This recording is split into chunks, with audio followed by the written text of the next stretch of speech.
राजा भोज और गंगू तेली की लोक कथा। मित्रों, आज की कहानी राजा भोज और गंगू तेली की है। यह कहानी कर्मों के फल पर आधारित है। यह कहानी बहुत ही ज्ञानवर्धक और प्रेरणादायक होने वाली है, इसलिए कहानी को अंत तक जरूर सुनें।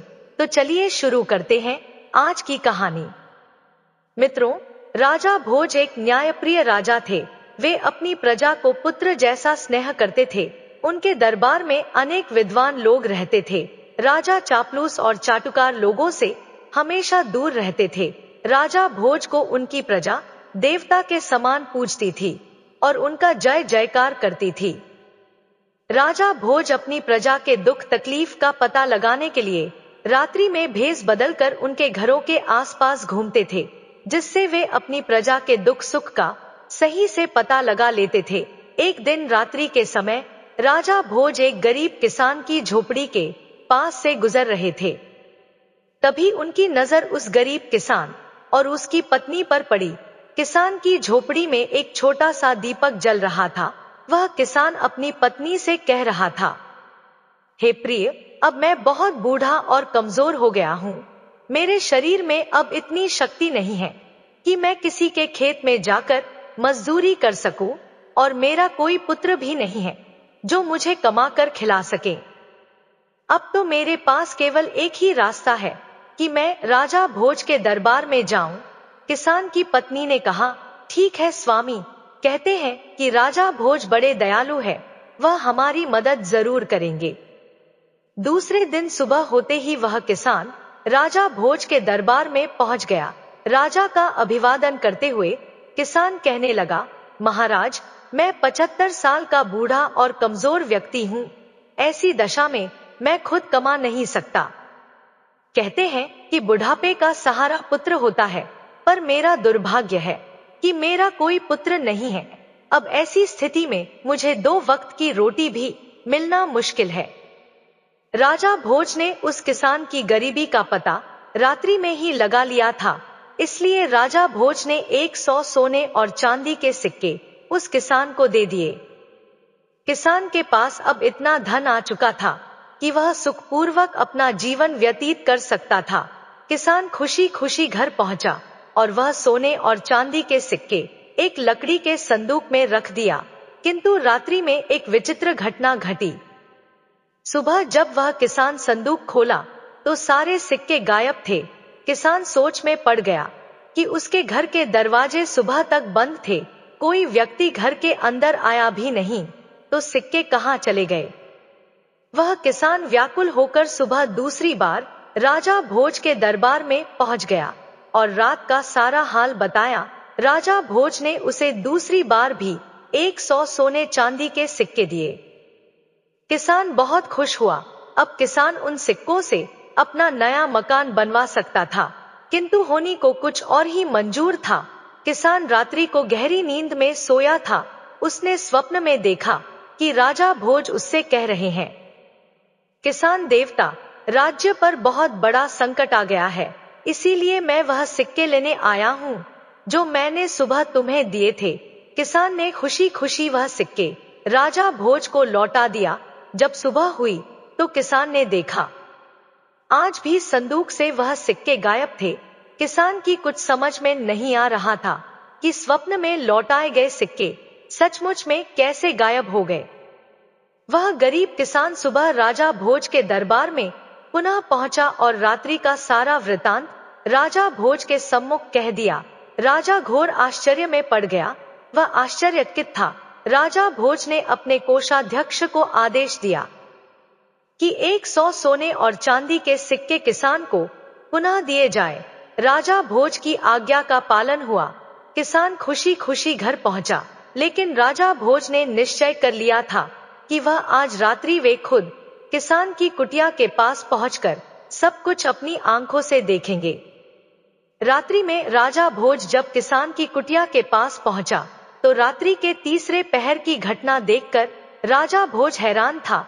राजा भोज ने देखा कि बिल्कुल उसी की शक्ल सूरत वाला व्यक्ति किसान की कुटिया में पहुंचकर वह सिक्के वापस मांग रहा है।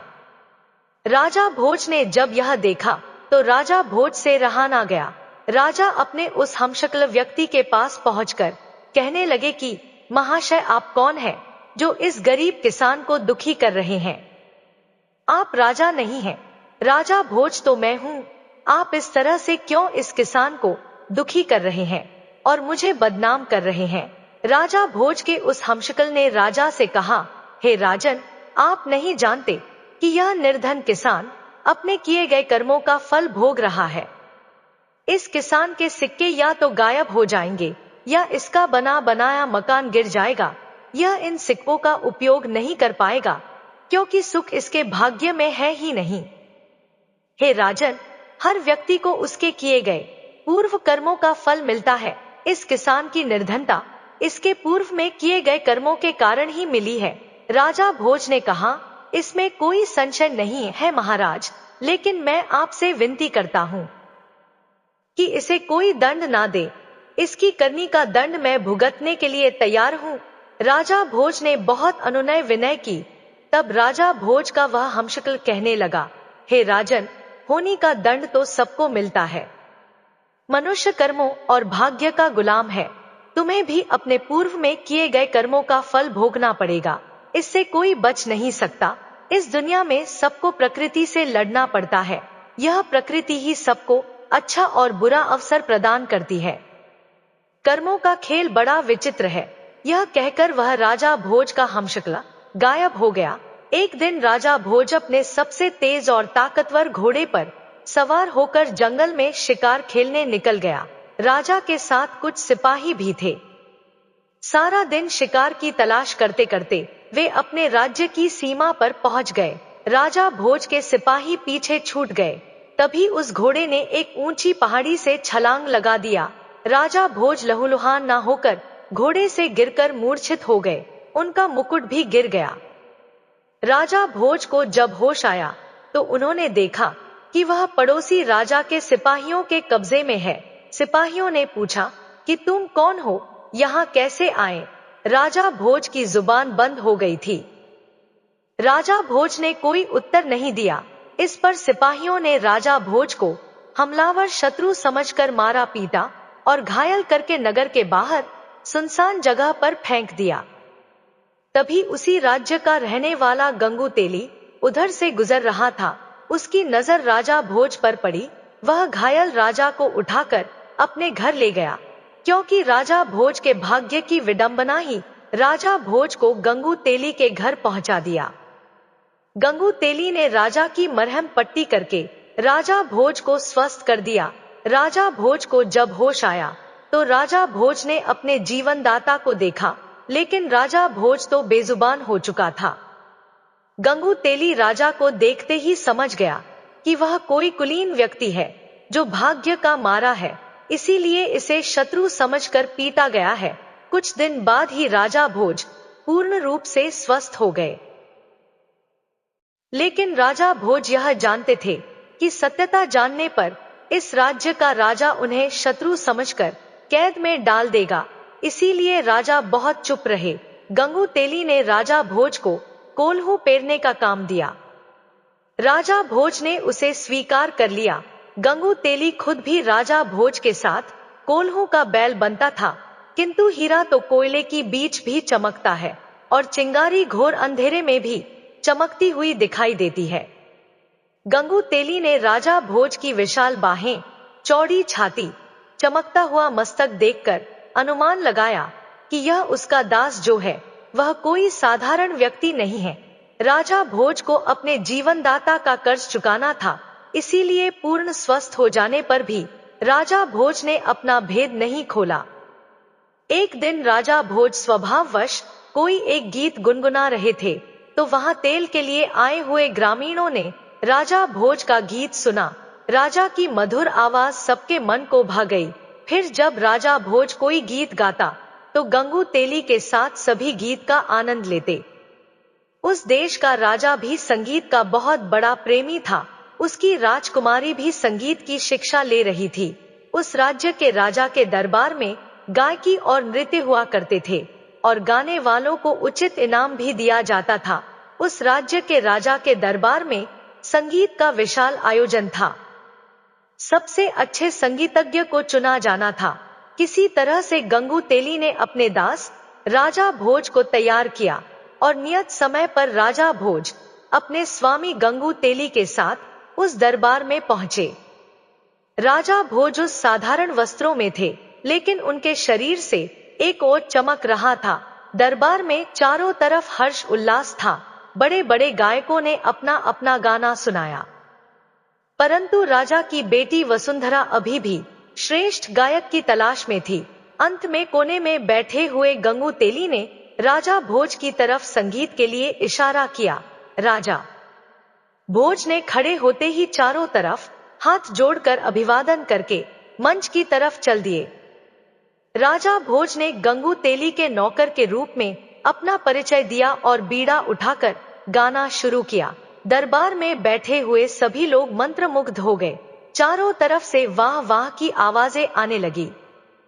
राजकुमारी चिल्लाते हुए कहने लगी, महान गायक, श्रेष्ठ गायक। पहली बार खुली सभा में राजकुमारी को इस तरह चिल्लाना राजा और दरबारियों को बड़ा अजीब लगा। राजकुमारी पर जैसे संगीत का जादू छा गया था। वह खड़ी होकर फिर चिल्लाने लगी, यही है मेरा गायक, यही है श्रेष्ठ संगीतज्ञ, यही है संगीतज्ञ। राजा को यकीन ही नहीं हो रहा था कि राजकुमारी एक साधारण आदमी को इस तरह से अपना मान लेगी। उस सभा में अपना मान लेने और विजय व्यक्ति का मतलब था राजकुमारी का जीवन साथी। राजा ने राजकुमारी से कहा कि बिना वंश जाने इस तरह तुम्हारा कहना उचित नहीं है, क्योंकि तुम कोई साधारण कन्या नहीं हो, इस राज्य की राजकुमारी हो। राजकुमारी ने कहा, पिताजी, यह कोई साधारण व्यक्ति नहीं है, यह कुलीन वंश का गुणी राजकुमार है, आप परीक्षा करके देख ले। राजकुमारी वसुंधरा ने पूरे विश्वास के साथ उत्तर दिया, क्योंकि राजकुमारी का मन कहता था कि यह कोई साधारण व्यक्ति नहीं है। राजा के दरबार में ज्ञानियों की कमी नहीं थी। वहां 4 विद्वान धर्मदेव, कर्मदेव, तपदेव और पुण्यदेव बैठे थे। राजा ने दरबारियों को संबोधित करते हुए कहा, विद्वानों, हम इस युवक का परिचय इसके गुणों से ही जानेंगे। हमारे 4 विद्वान ही उस श्रेष्ठ गायक का चुनाव करेंगे जिसे वसुंधरा पसंद कर सकेगी। हम स्वयं इन 4 विद्वानों से उस युवक के बारे में प्रश्न करेंगे। सबसे पहले राजा ने विद्वान धर्मदेव से प्रश्न किया, हे धर्मदेव, इस आर्यावर्त में सबसे अधिक धार्मिक युवक कौन है? धर्मदेव ने कहा, महाराज, आप स्वयं बुद्धि के भंडार हैं, परंतु जहां तक मुझे देश प्रदेश का ज्ञान है, धरा नगरी के राजकुमार राजा भोज है। वे बड़े बड़े धार्मिक कार्य किए हैं, सारी प्रजा उन्हें देवता की तरह पूजती है। राजा ने अगला प्रश्न तपदेव से किया, हे तपदेव, आप बताएं कि इस धरती पर आप किस युवक को तपस्वी मानते हैं? तपदेव ने कहा, महाराज, राजा भोज ही कई युद्धों में जीवन मृत्यु के बीच पहुंचकर विजय हुए हैं। ऐसे वीर को मृत्यु भी आसानी से नहीं छीन सकती। राजा ने तीसरा प्रश्न कर्मदेव से किया, हे कर्मदेव, आप बताएं कि इस धरा पर किस युवक के कर्म अच्छे हैं? कर्मदेव ने कहा, महाराज, जहां तक मुझे ज्ञान है, राजा भोज के कर्म बहुत अच्छे हैं। राजा ने अंतिम प्रश्न पुण्यदेव से किया, हे पुण्यदेव, आप बताएं, ऐसा कौन सा पुण्यात्मा युवक है जो हमारी सभा में आकर हमारे सामने हमारी राजकुमारी का पानी ग्रहण कर सके? पुण्यदेव ने कहा, महाराज, ऐसी पुण्यात्मा तो इस धरती पर राजा भोज ही है। उनके पुण्य की कहानियां अनेक है, वे सबसे महान है। पुण्यदेव ने स्पष्ट किया। अब सारे दरबार में सन्नाटा था कि अब इस युवक का क्या होगा, पर वह युवक बिल्कुल शांत और गंभीर खड़ा था। राजा ने उस युवक से पूछा कि तुम अच्छे कलाकार अवश्य ही हो, परंतु हमारे सभासदों का निर्णय सुन लिया होगा। हमारी बेटी ने ना जाने कैसे अचानक दरबार में यह अभद्रता क्यों कर डाली। हमारी बेटी केवल राजकुमार भोज के ही अनुकूल है।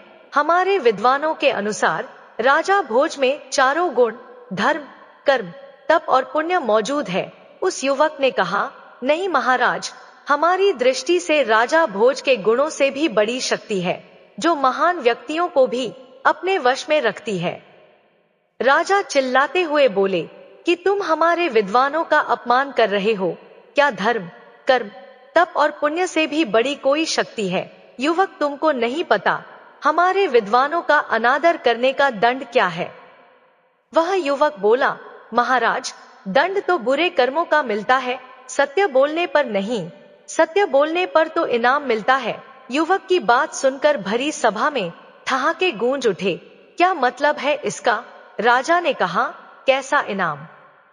युवक ने कहा, महाराज, धर्म, कर्म, तप और पुण्य से भी बड़ी शक्ति है, होनी या भाग्य। राजा भोज इन सब गुणों के होने के साथ साथ अभी भी दर दर की ठोकरें खा रहा है, पर होनी बड़ी प्रबल है, होनी को कोई नहीं टाल सकता।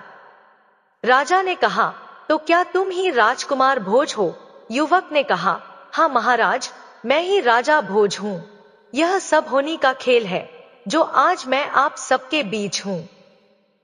राजा भोज ने गरीब किसान और शिकार की सारी बातें कह सुनाई और कहा, महाराज, आपके सैनिकों ने तो मुझे मारकर फेंक दिया था, पर यह तो भला हो मेरे जीवन दाता गंगू तेली का, जिन्होंने मेरे प्राण बचाए।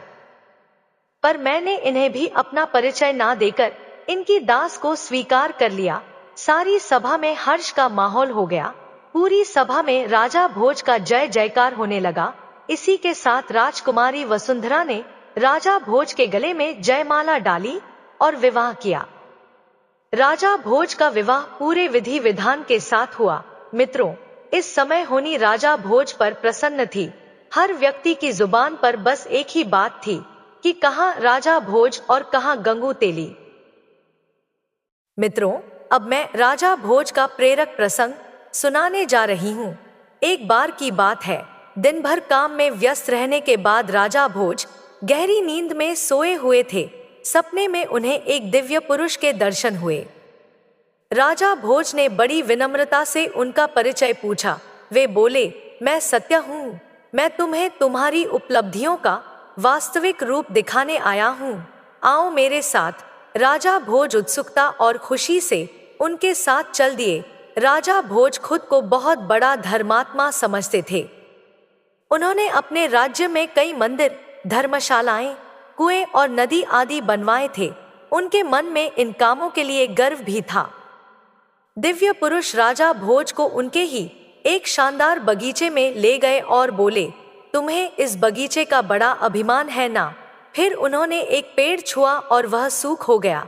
एक एक करके सभी सुंदर फूलों से लदे वृक्षों को छूते गए और वे सब सूखते चले गए। इसके बाद वह उन्हें राजा भोज के एक स्वर्ण जड़ित मंदिर के पास ले गए। राजा भोज को वह मंदिर बहुत प्रिय था। दिव्य पुरुष ने जैसे ही उसे छुआ, वह लोहे की तरह काला हो गया और खंडहर की तरह गिरता चला गया। यह देखकर राजा भोज के तो होश उड़ गए। वे दोनों उन सभी स्थानों पर गए जिन्हें राजा भोज ने बहुत मन से बनवाया था। दिव्य पुरुष बोले, हे राजन, भ्रम में मत पड़ो। भौतिक वस्तुओं के आधार पर महानता नहीं आंकी जाती। दिव्य पुरुष ने कहा, एक गरीब आदमी द्वारा पिलाए गए एक लोटे जल की कीमत, उसका पुण्य किसी धनी की करोड़ों स्वर्ण मुद्राओं से कहीं अधिक है। इतना कहकर वे अंतर्धान हो गए। राजा भोज ने सपने पर गंभीरता से विचार किया और फिर ऐसे कामों में लग गए जिन्हें करते हुए उन्हें यश पाने का लालच बिल्कुल नहीं रहा। मित्रों, इस कथा की सीख मिलती है कि भौतिक चीजें नश्वर हैं, इन पर गर्व करना सबसे बड़ी मूर्खता है। मित्रों, कहानी कैसी लगी कमेंट करके जरूर बताएं। वीडियो को लाइक शेयर करें और हमारे चैनल को सब्सक्राइब करें। आप सभी का धन्यवाद।